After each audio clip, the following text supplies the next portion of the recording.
which I'm going to do right now by saying welcome to everyone to another episode of Half Baked, the podcast where two fully grown Northerners argue. One of us is going to present a half-baked idea. Today that's going to be Bill. We're going to debate the idea and we're going to decide ultimately whether to fully bake it or chuck it in the bin. Bill, where are you and what are you wearing? I'm here in California, Silicon Valley, California, wearing, again, a Bosch shirt and some Levi 501s. I haven't got any socks on today, which is a bit unusual. What about you, Alistair? Where are you, and what are you wearing? I'm in my back room in England, in the north. I've rearranged my album artwork with the theme of faces. So you can probably see that there now. So that probably feels like I'm not in my back room anymore because it looks so different, but I'm still in my back room. I'm wearing a rug and socks and this hoodie here. It's really good to see you. I wish I was as warm as you are. When you say wearing a rug, in what way are you wearing a rug? I've got a rug wrapped around. Have you got it just draped over your nether regions? Yeah, that's exactly what it is. I'm no longer a young man. And why have you chosen a rug and not a blanket? Should have chosen a blanket. I was wondering. I've now got a massive gap in my front room as well, where hitherto there was a rug. You don't often hear the word hitherto. One thing I would say, Ali, you've got a lot of headroom going on. Okay. You might want to position your camera slightly lower down. I mean, I'm not going to be able to do that. Much headroom. But anyway, outside of an edit. Talking about. Let's talk about. Oh, there you go. Talking about headroom. Let's talk about today's subject, which is really, really quite half-baked. In the idea that it isn't really. Normally with the half-baked things, we talk about. We postulate a theorem, and this isn't really a hypothesis. Okay. This is just more a social comment. Okay. So maybe it doesn't fit into our normal half-baked silo. But basically, it's after having lived here in the US for 20 years, it seems to me that the Americans like to make up things so they can win. And an obvious example of that is American football. We had a game already called football. They could have just played that, but no. They decided to make up a new game, which they call the same name, but which has different rules that nobody else plays, so they can be the winners always. And there's quite a few examples of this, I think, throughout history. The one I came across recently was racquetball. And I've got a friend here in the US, I've been teaching to play squash, and I was saying, yeah, it's kind of irritating that there's no more that many squash courts, and but there are racquetball courts. And he said, well, they came about the same time. But after some very little research, he came to the conclusion that no, that wasn't the case. Squash was around, but then the Americans decided to make up racquetball and make the courts just ever slightly different and everything else different just for the sake of, so they could then win. And there are other examples of this. And I'm struggling to bring one up at the moment, but there are other examples that I've written down. I'll come back to that in a minute. So there's something here about. So I don't know what racquetball is. I guess it's a ball game involving rackets. I do know what American football is, but I have absolutely no interest in it because it's neither rugby nor football. Yeah. And well, American football is quite confusing for us Brits because they use terminology, and that's another one of my bugbears with abbreviations and terminology, making it more difficult for other people to understand things. They use the phrase, I believe, although I know nothing about American football really, I believe they use the phrase downs, when they're referring to an attempt. Sorry, what? As in syndrome? No, although that's a different subject. No, as in instead of an attempt, they have 3 attempts to get the ball forward on the field, each side. And but instead of using the word attempts, they use the word downs, 3 downs. which makes it a little bit more difficult to understand. Huh. Now, I struggled at first. I thought, maybe are they talking about 3 tries? But then that's even more confusing because American football is so like rugby, and tries means something completely different in rugby. Yeah. That's why I've landed on the word attempts. But I think once you know that there are 3 attempts, it makes the whole game much more easy to understand. Yeah, okay. So they not only are they like bastardizing an existing perfectly good sport, but they're also bastardizing the language around it as well, aren't they? Because they're down in a game where the object is to, I don't know, ground the ball, maybe it is, or maybe it isn't, or at least run into an area. Feels like that's the moment of where it's downed. But they're like, no, it's an attempt. Yeah. An attempt is a perfectly good word, I think, isn't it? It's not hard to pronounce. It's like it exists. It's in the language, or it's in the vernacular already. So there you go. So maybe the subject is partly about inventing new things. Maybe it's partly, which is where I think you're going. It's about, we don't want to play your game because we're not very good at it. So we're gonna play something that we can win at, and it's partly about kind of controlling, like just being in control. I think Americans like being in control of things like they love it. I don't know, the world, for example. Yeah. But I've only been to America a few times. You live there, so if that doesn't ring true, then I guess you're better positioned than me to know. No, I think that's absolutely true. So so they like to change the game. I mean, similarly, when they came over here, whatever they were called when they first came over here, the Americans, they weren't called the Americans. They were the English at the time. And the Germans and the Spanish. Yeah, exactly. The Europeans, whatever that group of people who turn up. The Thanksgiving people. They've got a name for them. Anyway, that's how ignorant I am. No, they say it's a word like isn't that. It? Yeah. Anyway, they did. The Indians. The people like to call the Native Americans, but somebody was telling me the other day that actually the people that we refer to as Native Americans actually prefer to be referred to themselves as Indians. Oh, right. That's the word they would use themselves. So it's kind of ridiculous that we're trying to push some other name onto them. But so the Americans brought out the guns when the Native American Indians didn't have anything like that, so they could win. And it's a bit like that. It occurred to me it's a bit like that with World War II. America decided to change the game by bringing out some nuclear bombs and bombing Hiroshima. They did. And Nagasaki. That's exactly what they did. Yeah, that's exactly. Yeah, I mean. Yeah. So let's change the game. Let's do that, and let's annihilate the opposition / genocidal, destruction of innocent people in order that we can get there and we can win. It did occur to me the other day that America could have probably unleashed the atomic bomb somewhere where there wasn't any people in Japan. Although maybe it's very so densely populated, there isn't any areas. But they could have unleashed it somewhere and say, look at how big this bomb is. Imagine what would have happened if we'd have done it on a city.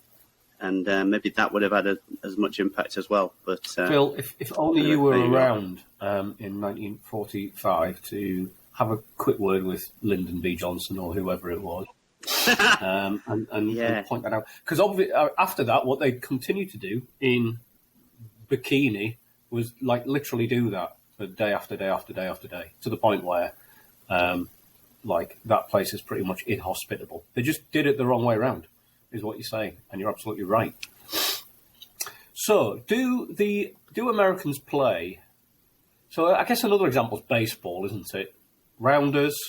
Yeah, rounders. Slightly effeminate name, but apart from that, fine, great. Nothing wrong with rounders. I don't think. Netball. Netball. As in basketball.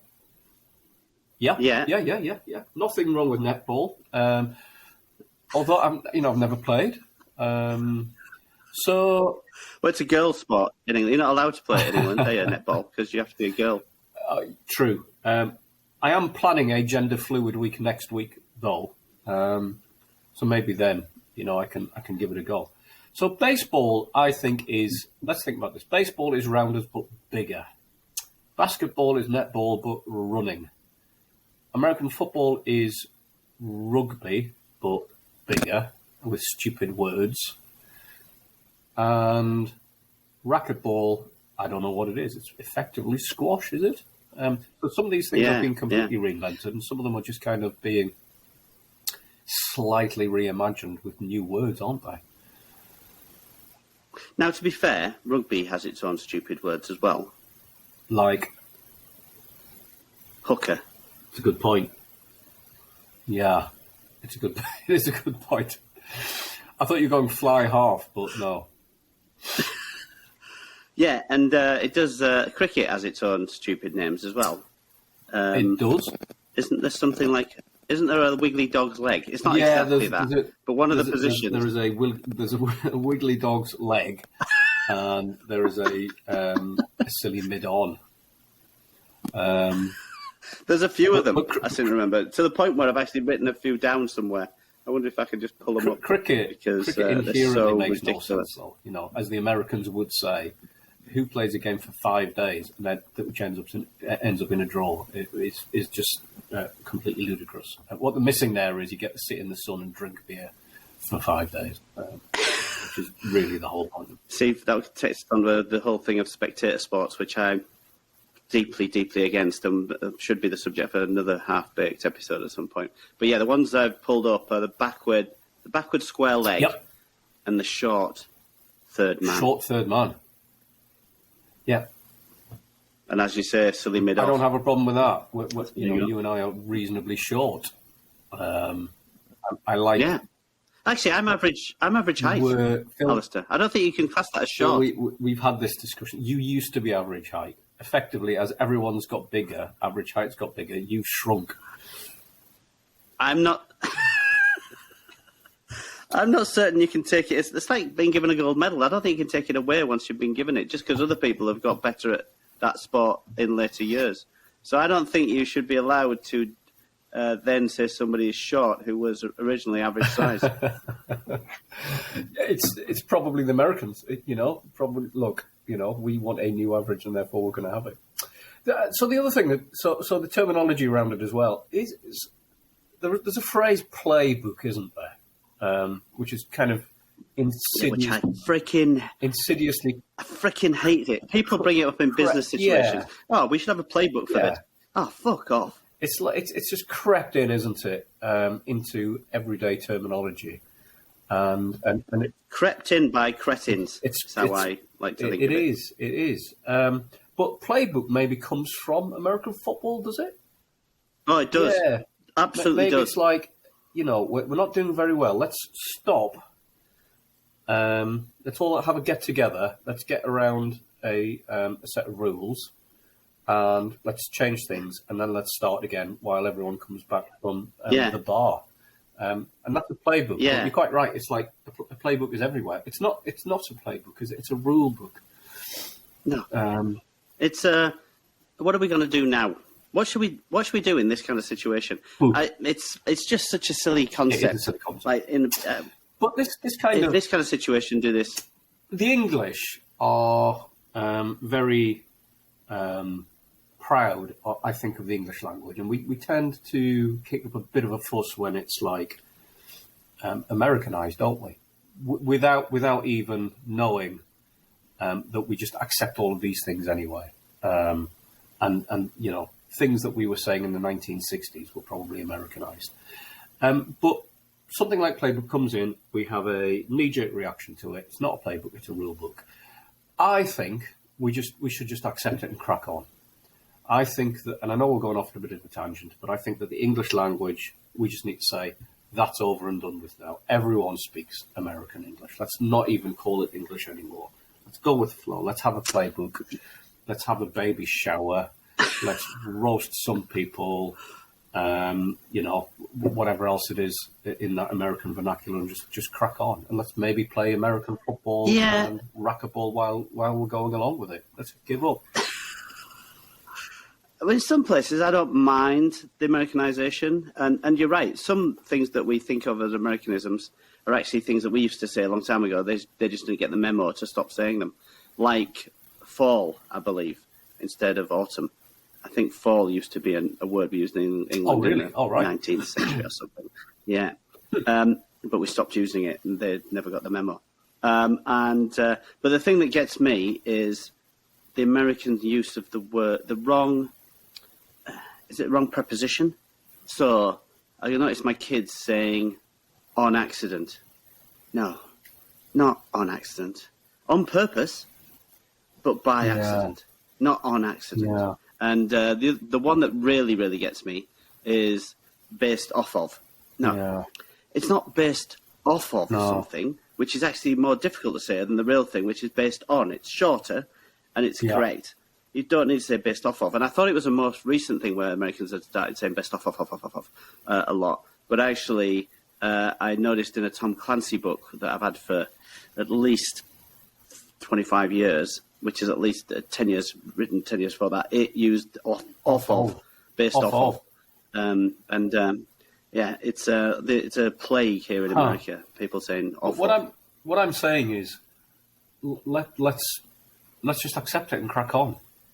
Let's get beyond that inherent need to push back against it and just accept that, in 50 years' time, everyone will be doing stuff by purpose and off of will be all over the place. And let's just kind of, let's accept it and move on. It's inevitable. It's an irresistible force. Well, it's interesting you should say that because that's what the dictionary would do, right? I really don't know if this is true, but years ago I read somewhere. I wonder if it was an April Fool's joke, and I just didn't get it, or maybe I read it 3 weeks later and didn't make the connection. But I read somewhere once that the word literally had to be redefined by the English dictionary, Oxford English Dictionary, because so many people were saying, "I've literally laughed my head off," that they had to redefine it as it really did happen, or it really didn't happen. So it meant it meant both, the exact opposite of each other. Similarly, I suspect the word acronym, which everybody gets the use of it wrong, either already has been redefined or will at some point be redefined, so that the way people use it, because they love the word. Everybody loves the word acronym because it makes them. It's such a cool word to say. It makes me look really intelligent. Except you're all saying it in the wrong context. So it's everybody loves to say it, but always gets wrong. So the right context being the new word created by the initials has to be a word. That's right. It has to be something you can pronounce. So Trotters Independent Traders is an acronym. Well, it's not, but TIT is. Oh, I hadn't noticed that before. Whereas, by the way, BTW isn't an acronym. Because... By the way, BTW. No. I don't know anyone who says butwa. WTF. Yeah, you wouldn't say... Wutuf. No. You would say doovda for DVD, as we know. So just on this, and maybe at some point we do need to circle back to the Americans controlling the narrative. But what about? So I love this, but what about 1,000,000%? Yeah, I hate that. I'm gonna. Did we talk about this before? No, we must have talked about this before. I'm going to go out there and I'm going to give 110%. Well, I'd like to see you try, because that would be basically defeating the laws of physics, probably. I don't know, or maths, maybe. But the point being, let's just, let's move on. Let's accept that people want to do things a million. I mean, I don't know where that's going to end, a gazillion percent. Let's just accept that percent no longer means of 100. It means an expression of, I don't know, how much you're going to try. You see, the thing I've got with percent, we're going totally off topic now, but the thing I've got with multiples, something referring to a percentage for a thing that's more than one, is that it's confusing. Like, it's gone up by 200%. How much has it gone up then? It's 3 times. Yeah, I know. What? That's not obvious, is it? It's not obvious. No. It's 3 times as big. So you've got to going up by 200% is very confusing. So don't use 200. They probably think it's doubled by saying they've gone up 200%, but what they really mean is it's tripled, wrong. trebled. So yeah, it's all very confusing. Throw it in Let's the bin. not use it. Let's use it for things that are only under a fraction, under one. Correct. Yeah. Or just accept and move on. Which is where I think I am, and I think that therefore American football has a place. Racquetball, I don't know what it is, has a place. These things have a place. I don't know. Yeah, I'm kind of happy with it. I'm kind of reluctant to keep on pushing back against an irresistible force just for sort of my own ridiculous little feelings. If you want to play racquetball, and don't get me wrong, if you want Alistair. to play basketball, if you want to play baseball, crack on. Little Englanders don't really matter. Yeah, I'm totally with you. Yeah, my point is that not so much that we should stop them. It's just that recognise that the Americans make things up so they can win. Yeah. Okay. And is that a bad thing? Well, it's kind of you're supposed to be inclusive. I mean, right? Hiroshima it's not was very inclusive. arguably bad. Well, it stopped the war and saved lives. Yes. Yeah. No, you're right. So, Hiroshima was good. Silly of me. I'm going to retract that straight away. Hiroshima was good. Yay, America. Yeah, my point is though it's not very inclusive if you're excluding everybody else from joining in. So in these days of diversity, equity, and inclusion, it's not very inclusive. That's fine. Whether I think diversity, equity, and inclusion is a good idea or not that's another subject. But yeah, it's not very inclusive. So the same thing happened with the Olympics, didn't it? So in ancient Greece, there were three things that you could do at the Olympics, I think, broadly speaking: running, jumping, and throwing. So you run something, jump something, and throw something. And then my grasp of history isn't the strongest, maybe, but then I think what happened was that stopped for a couple of thousand years, and then started again in 1930 or whatever. And all of a sudden, you weren't just running, jumping, and throwing, were you? The original concept had been bastardized, brought up to date, and presumably allowed more people to partake, which would be inclusive. And presumably someone said, yeah, let's throw darts, because that's an Olympic sport now, because we're good at it. So are the Americans really any different to, what kind of human nature is always about, which is sort of taking things, evolving them, and maybe hoping they'll end up being inclusive? Well, I mean, with rugby, at least there's a few countries across the world that play it. Cricket, there's a few countries across the world that play it. Cricket's not the best example. Soccer's a great example. Everybody in the world plays it, apart from American men. Yeah. But is that not? It's for us to decide to adopt racquetball, isn't it? It's for us to decide to adopt basketball, which I think we are. Well, the problem is racquetball came along a lot later and needed a different court. Why couldn't they just use the same size court as a squash court? Okay. Why make it different just for the sake of making it different? It's kind of imperial behaviour, isn't it? Yeah. It's dictatorial. Okay. Well, in which case, I thought I knew where I stood on this one, Phil. I've talked myself into a bit of a volte-face, but then you've talked me out of it again. I think it's hateful. I think it's effectively criminal.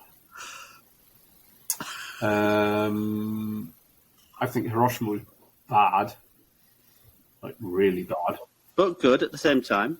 I'm going to accept. I think accept your idea that none of this should have taken place, and there are enough games in the world that everyone plays to be happy, and stop hiving things off for yourself just in order that you can win. Yeah, exactly. I'm totally with you. We're fully baking our idea.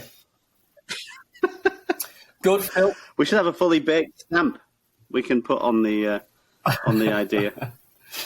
Yeah, I've got one. It's in the kitchen, and obviously I can't get it. I'll remember. I'll remember it next. We could have a revolving red logo coming in, poof, fully baked. Fully baked. We could. Excellent. Yeah, we should definitely Bill, do I that. thoroughly enjoyed that. Thank you. I'm going to leave you to your day now. I'm going to sign off this episode of Half Baked by thanking you all for tuning in. And we'll hope to see you again next week when we will be discussing another Half Baked idea. Phil, goodbye.